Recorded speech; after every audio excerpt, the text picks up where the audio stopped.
কিভাবে আপনার গ্রামীণ সিমে নিজের নাম্বারটা দেখবেন, চলুন আজকের এই ভিডিওতে আপনাদের সেই প্রসেসটাই দেখাই।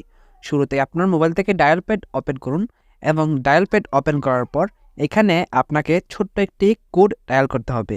আর সেই কোডটি অবশ্যই আমি বলবো, কিন্তু আপনি যদি আপনার ফোনে মাইজিপি অ্যাপ রেখে থাকেন সেক্ষেত্রে কিন্তু মাইজিপি অ্যাপের মাধ্যমে খুব ইজিলি দেখতে পাবেন। দেখার জন্য শুরুতে আপনার ফোন থেকে মাইজিপি অ্যাপটিকে জাস্ট ওপেন করুন এবং আপনার নাম্বার দিয়ে লগ ইন করে ফেলুন। আপনার নাম্বার দিয়ে লগ ইন করার পর আপনি কিন্তু এখানে কিন্তু হোম স্ক্রিনে উপরে আপনার নাম্বারটা দেখতে পাবেন।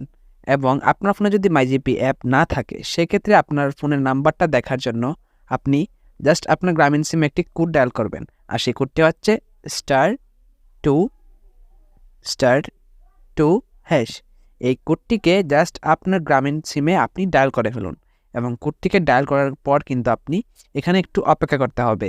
সো এখানে একটু অপেক্ষা করার পর কিন্তু এখানে আপনার গ্রামীণ সিমের নাম্বারটা আপনি দেখতে পাবেন। তো এভাবে চাইলেই আপনি খুব ইজিলি আপনার গ্রামীণ সিমের নাম্বারটা চেক করতে পারেন।